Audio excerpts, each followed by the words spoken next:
Now, the news in full. The House of Representatives today resolved to suspend further consideration of bills originating from the Senate, citing persistent delays in the Red Chamber's concurrence to House passed legislation. The lawmakers accused the Senate of deliberately stalling the legislative process by failing to act on over 140 bills passed by the House, including several sponsored by Speaker Tajuddin Abbas. The long-standing concern, which also plagues the Ninth Assembly, was reignited following an observation by Minority Leader Kingsley Chinda, who noted that while the House regularly considers Senate bills, the reverse has not been the case. Speaker Tajuddin lamented that about 146 bills currently await Senate concurrence, stressing that the lopsided legislative cooperation undermines the effectiveness of the National Assembly. The lawmaker representing Megan State constituency, Daniel Nalong, has emerged as the new Speaker of the Plateau State House of Assembly.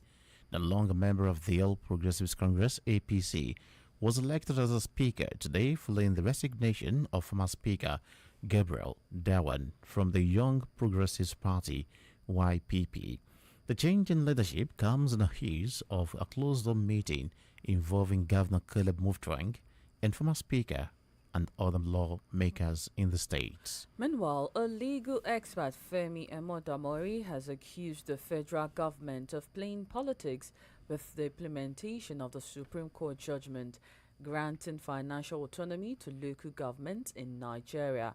Emodamori spoke on the Crest Breakfast Show today, opined that the presidency is not going hard enough on the implementation of the judgment because of the 2027 general election.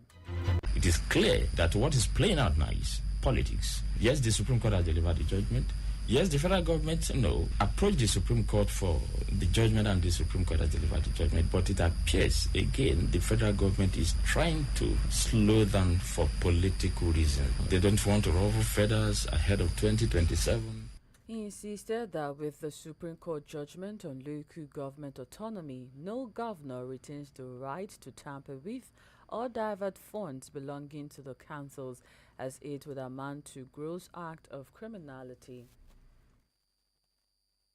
But even without the Supreme Court judgment, it is illegal, it is criminal, and it is a very serious offense for any governor to divert or siphon monies that are due to the local government. And we all know monies that are due to the local government.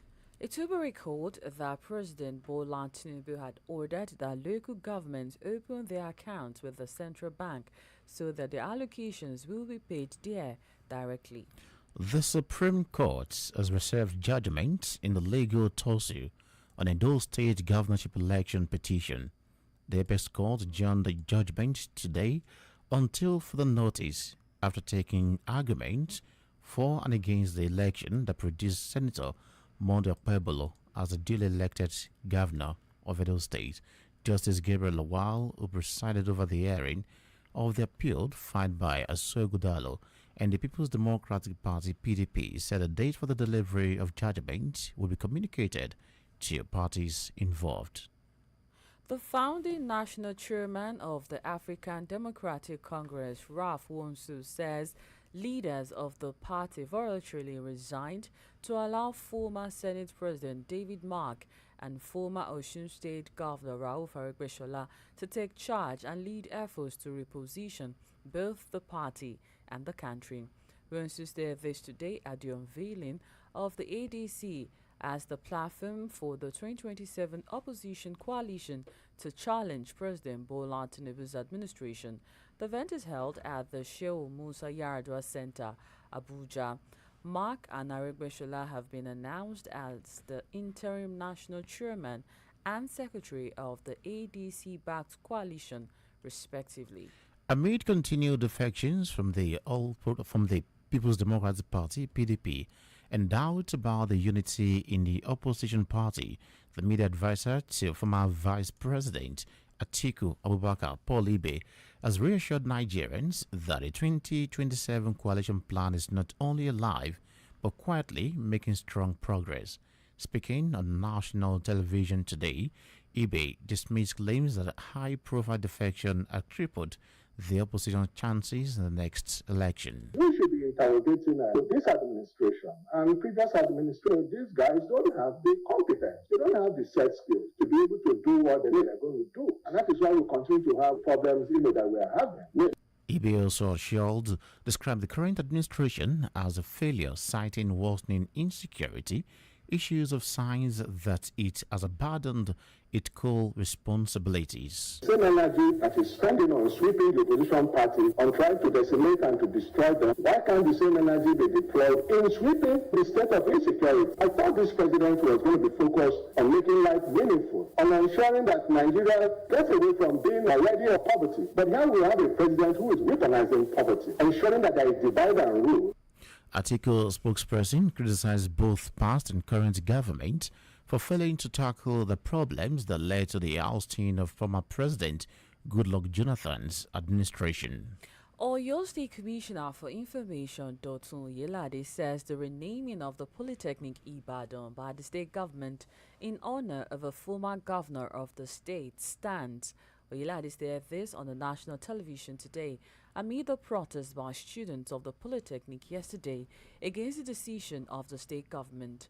He clarifies that the decision follows due and extensive consultation with the school authorities and necessary stakeholders. Change that. But at certain level, as long as the students are stakeholders, the name the school bears is not in their remit, it's not their purview to determine it. Your duty is to attend the school. Oyelade also noted that resistance from the students was due to lack of knowledge of the contribution of the former governor to the development of the state. I appreciate the protest because under democracy, people should have their say, but it doesn't mean you should have their way. He encouraged the students to accept the decision of the government and focus on their studies. Corruption has become a persistent issue in Nigeria's tertiary institutions, undermining the role as center of academic excellence. Practices like bribery and school manipulation are eroding the core values, reputation, credibility, and integrity of higher education in the country. Christopher's Oluwayemisi Obamuwagun in this report spoke to some stakeholders in the education sector and the claim that the situation demands attention and action. A report. Corruption has taken root in Nigeria's tertiary institutions, compromising their role as beacons of knowledge and morality. Forms of corruption such as sexual harassment, school altercation, financial mismanagement, and bribery in admissions have reached alarming levels. Despite efforts like the Unified Tertiary Matriculation Examination (UTME) and post-UTME, admissions remain vulnerable to financial incentives and personal connections. Sexual harassment is particularly egregious, with lecturers exploiting students for sexual favors in exchange for grades or academic advantages. Students say this creates emotional trauma, fear, and silence among victims. A stakeholder who spoke to Crest FM argued that although the admission recruitment processes like the Unified Tertiary Matriculation Examination (UTME) and the Post-Unified Tertiary Matriculation Examination (PUTME) offer some level of credibility, admissions are still influenced by financial incentives and personal connections. Like financial incentives being given to students who are not ought to have been admitted. The admission process now requires a better process of admission where you pass through JAM, PUTME, your WAEC is assessed. All this requires us to have better selection process. But I'm not saying that we don't have people getting through the back door. They said sexual abuse not only causes emotional trauma for the victims, but also creates fear and silence, as many students choose not to report such incidents due to fear of retaliation or lack of faith in university disciplinary systems. And if this continues in our universities, it will definitely damage, or it can damage, the reputation. Don't have interest in making this report because of the fear that they will be stigmatized, or they will be asked questions like, are you sure you're not the one that made advances to the lecturer and that's why, is asking you? But if left unchecked, these trends, analysts say, will produce graduates lacking competence, confidence, and ethical grounding. To restore integrity and purpose in higher education, stakeholders must commit to transparency and accountability. For Crest FM, Oluwayemisi Obamuagun, reporting. The Chief of Army Staff, Lieutenant General Olufemi Oluyede, has reaffirmed the Nigerian Army's unwavering commitment to protecting citizens and defending the nation's democracy. Speaking today at the Army headquarters in Abuja during a press briefing to flag off activities marking the 2025 Nigerian Army Day celebration, Oluyede said the Army remains focused on its constitutional mandate to secure the country against all enemies of peace and agents of instability. According to him, the Nigerian Army has continued to play a crucial role in maintaining law and order, supporting civil authority, and ensuring the safety of all Nigerians. You're listening to Crest's News at 5 on 106.1 FM. Akure still to come. Business, foreign, entertainment and sport news. Please stay with us. Oh yeah, class. Make una calm down. Today we will talk about how una day take start. Emeka, you go first. My mama wake us up for 6 a.m. make me ready for school. We just finished cut up and cake with John Vent 3 in white chocolate for breakfast. My mama they give us John Vent 3 in 1 too. It's sweet way. My mama they call an instant goodness. Me and my sister they always put tab inside pap. It's sweet well. John Vent 3 in 1 chocolate. Now better chocolate drink where they make from rich cocoa, milky and sugar. John Vent 3 in 1 chocolate. Enjoy instant goodness. What you're about to taste is so hot, it's got basket mouth singing. Mini Ninja Pepe flavor. Yeah. Mini Ninja Pepe flavor. Chris. Heat. Mini Ninja flavor. Nothing brings the heat like the bold taste of Mini Me Noodles Niger Pepper flavor. Try it today and see for yourself. Mini Me Noodles Niger Pepper flavor. Slap it like it's hot. Oríṣiríṣi ọ̀nà ló lè fi gbádùn mílìkì pink chocolate oníyẹ̀fun. Àwọn kan gbádùn rẹ̀ ní gbígbóná. Àwọn mìíràn gbádùn mímu ní tútù. Àwọn kan sì fẹ́ràn láti yára mu tiwọn lẹ́sẹ̀kẹsẹ̀. Ó ti tó jàre. Farabalẹ̀. Bẹ́ẹ̀ni, jẹ̀gbádùn àpòpọ̀ kòkó, mílìkì àti ṣúgà nínú mílìkì pink chocolate oníyẹ̀fun aládùn chocolate. Peak, rich for your peak. No be party jollof this same. Abeg, make nothing hungry you again today. I am pregnant wife dey follow talk so. Nipple, abeg nipple, just one spoon. No wahala. Chef, what be your secret? Now, Mr. Chef Seasoning Powder.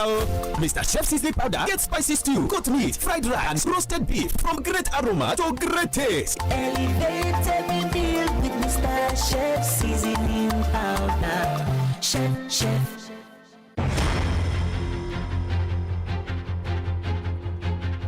You're welcome back on Business News this evening. Nigeria's economy grows 3.7% on higher oil production. Let's join Simlolua Stephen for these and more. Good evening. This is Business News. The Nigerian economy has increased to 3.7% in the first half of 2025, buoyed by improved oil production and overall business conditions, a new estimate holds, according to a monthly Purchasing Manager Index (PMI) report by Stanbic IBTC. The growth is supported by higher crude oil production and growth improvement across manufacturing and services. The report stated that the agricultural sector continues to lag, primarily due to incessant security challenges in core food-growing regions and unstable climate conditions. The average retail price of automotive gas oil diesel paid by consumers rose by 25.24% year-on-year, climbing from 1,403.96 naira per litre in May last year to 1,758.26 naira per litre in May this year. This is according to latest data released by the National Bureau of Statistics (NBS), titled "Automotive Gas Oil Diesel Price Watch for May this year." On a month-on-month basis, an increase of 2.08% was recorded from 1,722.45 naira in April 2025 to an average of 1,758.26 naira in May this year. And that's Business News. I am Semiloluwa Stephen. Good evening. On the foreign scene this evening, UK ends overseas recruitment for caregivers. Omari Duncan Olotu is here with details.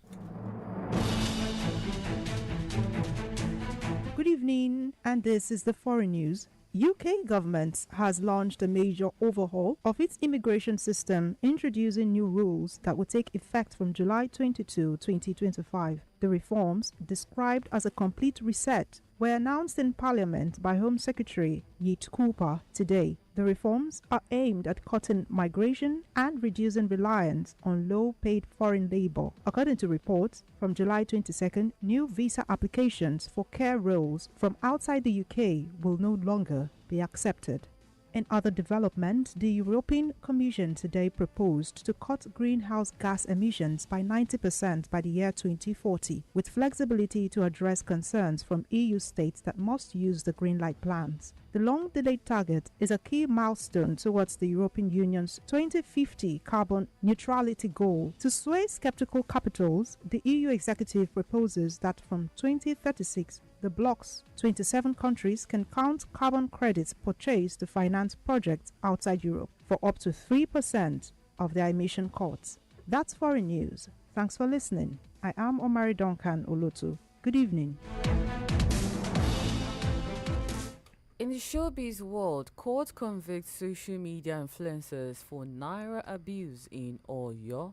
Oluwatosin Fachi is standing by. Good evening, this is Entertainment News.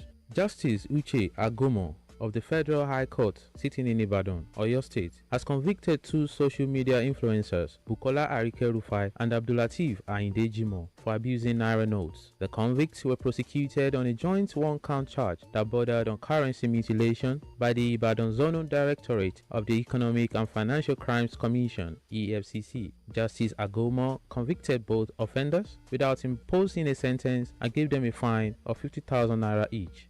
Famous on-air personality Oladotun Kayode, professionally known as DO to the TUN, has reacted to singer's Two-Face's public apology over his controversial claim that men aren't built to be sexually committed to a woman. According to reports, Two-Face apologized to his wife, Natasha Osawuru, and his kids in a video broadcast following backlash. Reacting, DO to the TUN claimed that Two-Face was forced to make the retraction, stressing that someone was exploiting the singer's current vulnerability. He explained that the African Queen Krona had never addressed any scandal before. That's it on Entertainment News. I am Oluwatosin Fachi. Many thanks for listening. Good evening.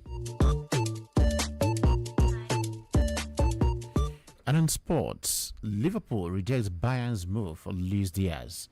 Abani Konda, Leo Olagbaye is our guide.